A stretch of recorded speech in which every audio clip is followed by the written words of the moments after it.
UAB coach Andy Kennedy, Yaxel Lendeborg, and Butta Johnson. Coach, let's start with some comments from you, and then we'll open it up. Yeah, obviously, not the, as we hear the celebration going on behind us, it's not the seat that we wanted to be in, but congratulations to Memphis. When somebody beats you 3 times in a season, there's no argument. They were most certainly the better team, and I think they were the best team in this league. So kudos to Penny and his crew. I thought we were battling early. I never thought we really got comfortable. Some of that's them, some of that's us. I didn't think we got comfortable offensively. We were able to hang in the game, and then defensively I thought we were pretty connected. I thought we were very fortunate to be up at the half the way that we had played off the glass. They were crushing us off the offensive glass, which has unfortunately been a disturbing theme for us over the last month or so of the season. But we hung in there, and then when they made a spurt in the second half, we were unable to keep pace, and at the end they just pulled away. Thanks, Coach. Raise your hand, please. We'll get a microphone to you. Please give us your name and affiliation. Steve Irvine from the Birmingham Banner. Andy, do you feel like in the second half, you know, when you didn't have an answer for what they did, do you feel like you were getting some pretty good looks there? Steve, you know, you've covered every game, and I appreciate that. This group, man, you know, again, I've got it right here. We chart it. It's called clean looks, right shot by the right player at the right time. Now, when you're in a championship game against a top 20 team, not everything's going to be completely clean, but it's the right shot for the right guy. And on the season, in league play, this team is 40%. You need to be in the mid-50s. So we've just struggled with it all year.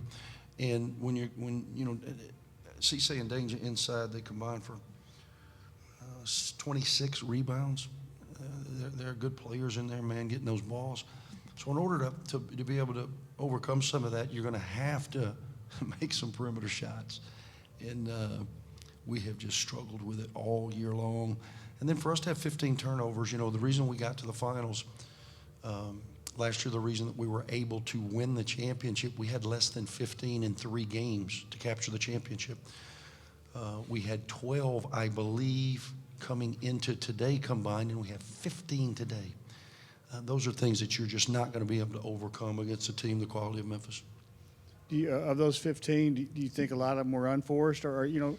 No, I mean, obviously, I think what Memphis does is they speed you up. I think they're fast. You know, for instance, North Texas physical. I think Memphis is physical, but they're fast. I thought it was a very, very physical game.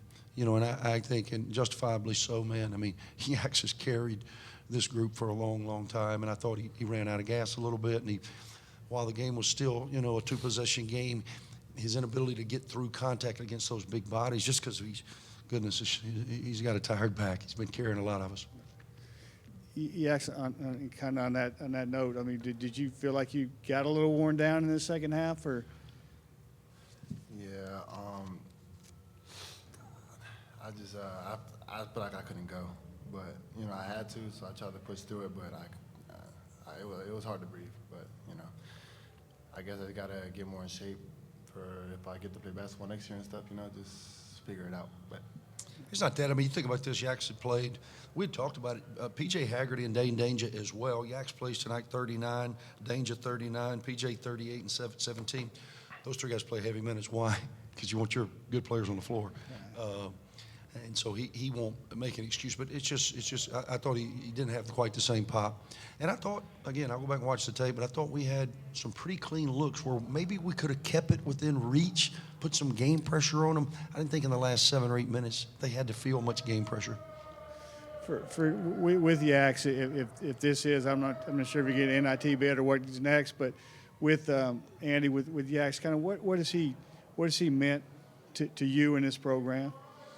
You know what, man? I love both these kids to the left. Butta and Yax have been tremendous ambassadors for our university. They're good people. They're good players. They do the right thing the majority of the time.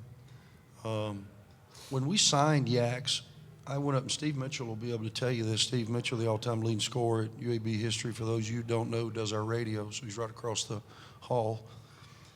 I told Steve, I said, man, I got this kid now, and he'd been here about 2 weeks. I said, he's got a chance to be one of the best players in the history of this program, because I believed it. And lo and behold, He made me look like I know what I'm talking about for a change. I think he's one of the best that we've ever had in the green and gold. His ability to dribble, pass, and shoot at 6'9", 240 is going to put him in a position to be a very, very valuable commodity moving forward. Butta, for you, just kind of what makes, Memphis tough to play against? I mean, kind of what, you've lost to them 3 times this year. I mean, and you've been in the last 2, you've been in it, but, just sort of what makes it tough to play against these guys? I feel like, size is a key factor too. They're able to, their front court, you have, mainly three bigs, Yak, CC, and Brad, and, they got Nick, Dane, Cisse, and so, just length and stuff like that can bother you offensively and defensively, and so you try to just make as many adjustments as you can, and, I feel like, their size and, the group of guys, they play together well, and so it's kind of hard to try to get them out of rhythm in anything that they do.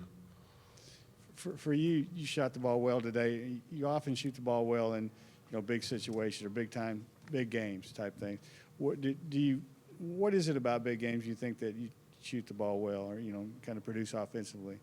I feel like, big games, I feel like I'm just prepared for the moment. And I just thank God, my Lord and Savior, Jesus Christ, for allowing me to, in big games and big moments to, be able to come through. But also it's just the work that I put in, unseen hours and stuff. So I feel like, in these big games and big moments, my eyes get brighter, feeling like the rim gets bigger. And I feel like these type of moments is just what I'm prepared for.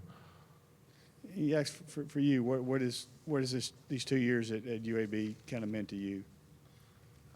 It's been the world to me. I feel like AK really just saved my life, to be honest. Because coming out of JUCO, I was just expecting to come here and be a role player. Just fill in whatever he needs. But he turned me into kind of a superstar. And next year I actually could have a chance of playing for the NBA. And me. Before I came here, I never would have thought that ever, His ultimate belief in me really made me the player that I am today, and I'm very grateful and proud that I got to, play for UAB for these last 2 years. So thank you, and yeah. Chuck, we have anybody on Zoom? We do. We can go to Ariel Schaefer from CBS 42, please. Ariel Schaefer, CBS 42 News in Birmingham. Coach Kennedy, when you think about to that first game in the season opener to now, you were wanted to see more pop from the guys. I guess, what is the most proudest thing from this season? Yet we don't know what the future is going to hold for you guys. So what's the one thing you're most proud of this group?